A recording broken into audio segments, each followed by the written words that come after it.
Galerinha, vamos falar um pouco sobre os holandeses no Brasil. Aí nós vamos ter a presença dos holandeses em um período entre 1630 até 1654. Mas antes desse período foram criadas duas companhias. A primeira companhia em 1602, que tinha como intuito fazer comércio de especiarias com Japão e Indonésia. Essa companhia é chamada de Companhia das Índias Orientais. E a segunda companhia foi criada em 1621, que foi a Companhia das Índias Ocidentais. Qual era o intuito? Tomar as possessões portuguesas e espanholas. Onde? Na África e nas Américas. Então os holandeses chegam patrocinados pela Companhia das Índias Ocidentais. Lembrando que Maurício de Nassau é um nobre fracassado financeiramente. Então foi uma chance enorme para ele se reestruturar. Ele chega, conquista Olinda e transfere a administração para Maurícia, atual Recife, e inaugura aí o Império Holandês, a Nova Holanda. E Maurício realizou empréstimos aos colonos, como também foi flexível em termos religiosos. E a outra questão é que ele fez grandes obras públicas na cidade hoje de Recife. Maurício era benquisto e ele passou um período de 14 anos. Quando foi em 1644, a Holanda cobrou de forma mais efetiva o retorno dos investimentos realizados por Maurício na Nova Holanda. Não houve retorno e Maurício foi retirado do comando da administração. Então ele sai de Recife e vai até Cabedelo, na Paraíba, e de lá ele embarca. E o interessante é que os colonos portugueses fizeram a escolta de Maurício de Nassau, possivelmente benquisto, devido aos empréstimos realizados. E quando chega em 1645, há uma insurreição dos colonos, devido às cobranças do novo administrador holandês. Agora vamos abrir um pouquinho uma outra janela e vamos falar também da invasão holandesa que aconteceu nas terras sergipanas. Lembrando que Sergipe ele vai ser criado como província em 1º de janeiro de 1590 por Cristóvão de Barros. Aí o seguinte, quais são os objetivos do conde Segismundo que sai do Forte Maurício de Nassau, localizado até hoje lá em Penedo?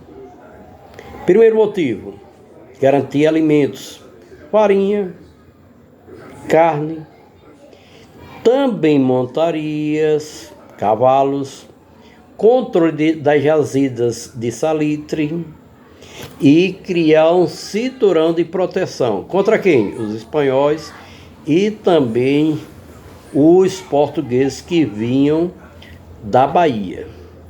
Motivos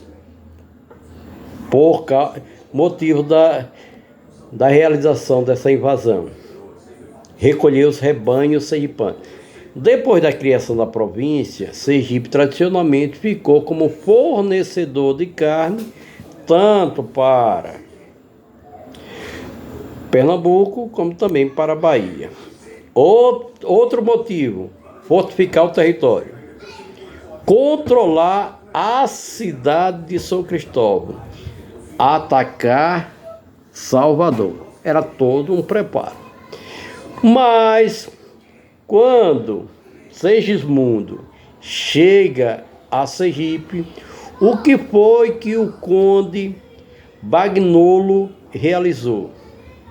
Ele manda incendiar os engenhos, os canaviais e a própria cidade de São Cristóvão. Resultado: terra arrasada.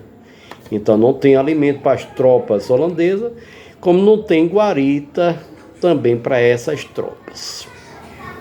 E os holandeses ficam em Sergipe, dominando durante 3 anos.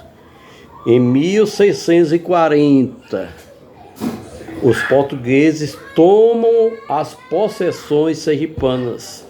Só que essa duração dura pouco, somente 1 ano. E os holandeses voltam a dominar o território sergipano. Lembra lá das cobranças realizadas em cima dos colonos? Aí as tropas que estavam aqui em Sergipe vão ter algumas baixas. Resultado: aí começa propriamente o declínio dos holandeses aqui em Sergipe. Em que ano? 1645.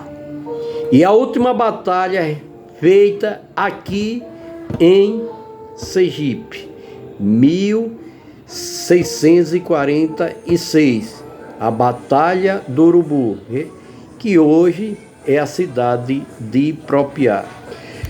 Houve algum arcabouço cultural deixado pelos holandeses?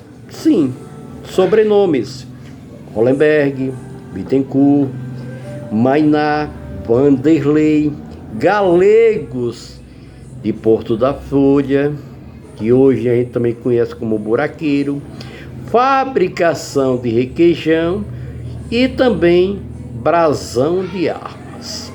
São alguns exemplos do cabedal cultural dos holandeses aqui em Sergipe.